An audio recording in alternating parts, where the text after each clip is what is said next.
जंगल में पहुंच गया है, जहां उसको अपनी अगली मंजिल मिलनी थी। राजकुमार धर्मवीर की अगली मंजिल थी लाल मोतियों की माला हासिल करना। चलते चलते राजकुमार धर्मवीर जब उस जंगल के बाहर निकला तो उसी समय वातावरण सांपों के फुफकारों से गूंज उठा। राजकुमार ने चौंक कर इधर उधर देखा तो सैकड़ों नाग उसे नजर आए।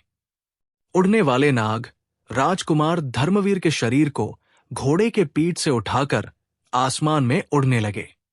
राजकुमार चकित था कि नाग उसे डसने के बजाय कहीं और क्यों ले जा रहे हैं। उड़ते हुए नाग काफी ऊंचाई पर पहुंच गए। फिर सभी सांप एक ही दिशा की ओर जाने लगे। राजकुमार उनके चंगुल में फंसा बहुत मजबूर नजर आ रहा था। नागों ने अपने लंबे लंबे जिस्मों को राजकुमार के इर्द गिर्द इतनी सख्ती से लपेट रखा था। राजकुमार ने स्वयं को उड़ते हुए नागों के रहम पर छोड़ दिया और ये सोचकर चुप रहा कि शायद वो नाग उसे किसी खास जगह पर ले जाना चाहते हैं। अगर नागों का इरादा मार देने का होता तो जंगल के बाहर ही उसे डस कर मार देते। उसका वजन उठाकर कहीं ले जाने की मूर्खता नहीं करते। उड़ने वाले भयानक नाग राजकुमार के शरीर को अपनी गिरफ्त में लिए तेजी से उड़ रहे थे। रात का अंधेरा होने से पहले ही वो नाग एक पहाड़ी पर बने महल में उतरे और फिर शहजादे को महल के हॉल में छोड़कर यूं गायब हो गए जैसे कभी थे ही नहीं। राजकुमार धर्मवीर अभी नागों के गायब हो जाने पर हैरान था कि उसी समय महल के एक कमरे से एक बुढ़िया बाहर निकली। उस बुढ़िया ने काला चौगा पहना हुआ था और उसकी शक्ल इतनी भयानक थी कि अगर दिन के समय भी कोई बच्चा उसे देख लेता तो दिल की धड़कनें बंद हो जाती। वो कोई चुड़ैल नजर आ रही थी। तुम्हारा स्वागत है राजकुमार। बुढ़िया की आवाज फटे बांस जैसी थी और वो भद्दे अंदाज में मुस्कुरा रही थी। राजकुमार ने बुढ़िया से पूछा, तुम कौन हो और ये नाग मुझे यहां लेकर क्यों आए हैं? बुढ़िया बोली, मेरा नाम जादूगरनी नागरानी है और उड़ने वाले नाग मेरे ही आदेश पर तुम्हें यहां लेकर आए हैं, क्योंकि मैं उन नागों की मलिका हूं। बुढ़िया की बात सुनकर राजकुमार चौंक उठा और उसे घूरता हुए बोला, अच्छा, तो तुम जादूगरनी हो और सांपों की मलिका भी हो। जादूगरनी नागरानी ने बड़े गर्व से कहा, हाँ राजकुमार, मुझसे बड़ा जादूगर इस समय पूरी दुनिया में नहीं है। राजकुमार धर्मवीर, लेकिन तुमने मुझे यहां क्यों बुलाया है? क्या मैंने तुम्हें कोई तकलीफ पहुंचाई है? बुढ़िया बोली, ये बात नहीं है राजकुमार, तुम तो बहुत नेक और प्यारे इंसान हो, दूसरों की भलाई के खातिर तकलीफें उठाते फिरते हो। मैं अपने जादुई दर्पण में तुम्हें बराबर देखा करती थी। आज भी तुम अपने प्रजा और अपने पिता के लिए लाल मोतियों की माला की तलाश में निकले हो। इस समय वो माला मेरी बेटी के गले में पड़ी है। तुम्हें वो माला चाहिए थी, इसलिए मैंने अपने नागों को आदेश देकर तुम्हें यहां बुलवा लिया, ताकि अपनी एक शर्त के बदले तुम्हें वो माला दे दूं। इस तरह से तुम भटकने से बच जाओगे और मेरी भी चिंता दूर हो जाएगी। राजकुमार धर्मवीर ने बुढ़िया से कहा, ओह, तो वो माला तुम्हारे पास है, लेकिन तुम्हारी शर्त क्या है? शर्त यह है कि तुम्हें मेरी 7 आसमान से सुंदर बेटी से शादी करनी होगी। विवाह के बाद ही वो माला मैं तुम्हें दूंगी। इसके अलावा दूसरा कोई रास्ता नहीं था, क्योंकि हो सकता था कि तुम आने से इनकार कर देते, और अब भी मैं तुम्हारी बेटी से विवाह करने से इनकार करूं तो तुम फिर क्या करोगी? वो बोली, तुम ऐसा नहीं कर सकते राजकुमार, तुम्हें हर हाल में मेरी बेटी चांदनी से विवाह करना ही होगा। राजकुमार ने कुछ सोचते हुए जादूगरनी से कहा, अच्छा, तुम्हारी बेटी कहाँ है? जरा उसकी शक्ल तो मुझे दिखाओ। जादूगरनी राजकुमार को चेतावनी देते हुए बोली, कान खोलकर सुन लो राजकुमार, अगर भागने की कोशिश की तो मौत के मुंह में पहुंच जाओगे। इस महल में पूरी रात उड़ने वाले नागों का पहरा रहता है। जैसे ही तुम कमरे के बाहर निकलोगे, नाग तुम्हें डस लेंगे और तुम परलोक सिधार जाओगे। इतना कहकर जादूगरनी नागरानी कमरे से बाहर चली गई। राजकुमार पलंग में बैठकर सोचने लगा कि क्या करना चाहिए। जादूगरनी उसका विवाह अपनी बेटी से करना चाहती है, इनकार करने पर न जाने कैसा व्यवहार करे।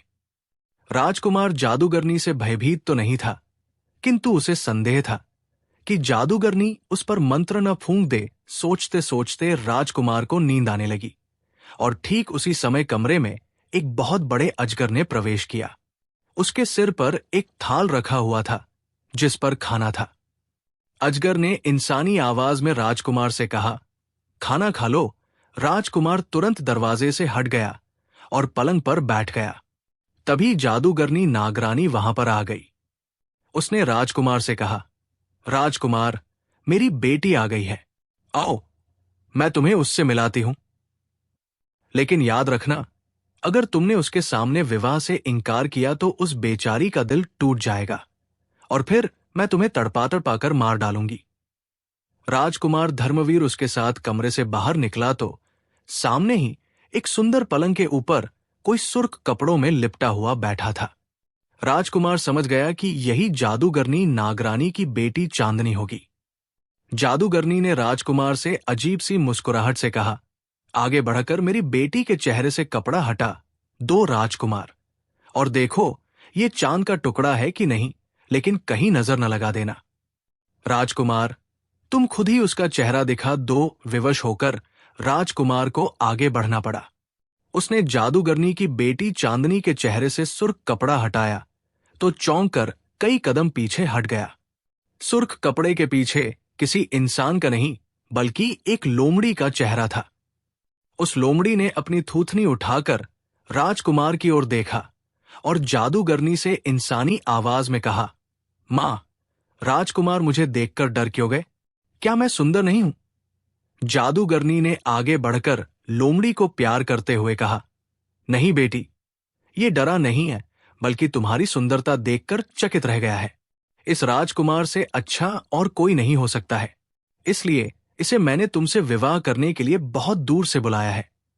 जादूगरनी उसे समझाने लगी और राजकुमार धर्मवीर जादूगरनी को खा जाने वाली निगाहों से घूर रहा था। उसकी समझ में नहीं आ रहा था कि वो क्या करे। जादूगरनी राजकुमार के पास आई और गुर्रा कर बोली, क्या तुम चांदनी से विवाह करोगे? राजकुमार गुस्से में बोला, सवाल ही नहीं पैदा होता है, मैं इस लोमड़ी से शादी नहीं करूंगा। ये सुनते ही लोमड़ी रोने लगी। जादूगरनी ने राजकुमार को घूरा और बोली, राजकुमार, मैंने मना किया था न कि दिल तोड़ने वाली बात मत करना, पर तुम नहीं माने। राजकुमार और भी गुस्से में बोला, मुझे भी नहीं पता था कि तुम्हारी बेटी एक इंसान नहीं बल्कि एक बदसूरत लोमड़ी होगी। न जाने तुमने कहां से इस लोमड़ी को पकड़कर अपनी बेटी बना लिया है। जादूगरनी दहाड़ उठी, जुबान को लगाम दो राजकुमार, मैं अभी तुम्हारा इंतजाम करती हूं। इतना कहने के बाद जादूगरनी ने ताली बजाई। तुरंत ही कमरे में 50 उड़ने वाले नाग प्रकट हो गए। जादूगरनी ने नागों से कहा, इस कमबख्त राजकुमार को कमरे में ले जाकर बंद कर दो, मैं जल्द ही आकर इसे सजा दूंगी। दूसरे कमरे में नागिनों की मलिका जादूगरनी अपनी बेटी को सांत्वना देते हुए कह रही थी, तुम चिंता न करो बेटी, मैं तुम्हारा विवाह इसी राजकुमार से कराऊंगी। उसकी क्या मजाल वो तुमसे विवाह न करे। मेरी जरा सी सजा उसे तुमसे विवाह करने के लिए मजबूर कर देगी। राजकुमार धर्मवीर उसकी आवाज सुन रहा था। उसने म्यान से तलवार निकाली और दरवाजे के पीछे खड़ा हो गया। जादूगरनी कुछ देर तक अपनी बेटी को समझाती रही। फिर वो कमरे से निकलकर राजकुमार के कमरे की तरफ बढ़ी। जैसे ही उसने राजकुमार वाले कमरे में कदम रखा, राजकुमार ने दरवाजे के पीछे से निकलकर उस पर हमला कर दिया। तलवार के एक ही वार ने जादूगरनी नागरानी का सिर धड़ से अलग कर दिया। जादूगरनी के मरते ही वहां एक क्षण के लिए अंधेरा छा गया।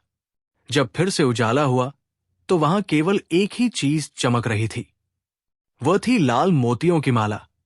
उसके अलावा वहां न कोई महल था और न ही नागिनों की मलिका। हर वस्तु गायब हो चुकी थी और राजकुमार पहाड़ की चोटी में अकेला खड़ा था। राजकुमार ने वो माला उठाकर जेब में रख ली। कुछ खाने की तलाश में राजकुमार इधर उधर घूम रहे थे। तभी राजकुमार की नजर एक गुफा की ओर पड़ी जिसमें से एक हल्की रोशनी बाहर आ रही थी। गुफा के अंदर कुछ खाने को मिल सकता है, ये सोच राजकुमार गुफा के अंदर जाने की सोची। राजकुमार चौकन्ना होकर गुफा की तरफ धीरे धीरे बढ़ चला। राजकुमार जैसे जैसे अंदर जा रहा था, वैसे ही उसका दिल जोर जोर से धड़क रहा था। गुफा के अंदर पहुंचते ही राजकुमार को बहुत सारे जानवरों की हड्डियां दिखाई पड़ी। राजकुमार समझ गया कि ये गुफा किसी दानव की है। राजकुमार अब और सतर्क होकर बढ़ने लगा। गुफा के कुछ और अंदर जाने पर राजकुमार को एक पिंजरा दिखाई दिया, जिसमें एक लड़की कैद थी। राजकुमार धर्मवीर ने चारों तरफ अपनी नजर घुमाई तो उसे कोई नहीं दिखाई दिया। राजकुमार पिंजरे के पास धीरे धीरे पहुंचा, जिसमें वह लड़की अपना सिर अपने घुटनों में रखे चुपचाप बैठी थी। राजकुमार ने उस लड़की से पूछा, आप कौन हैं और आपको यहां पर किसने कैद किया है? इंसानी आवाज सुनकर लड़की चौंक पड़ी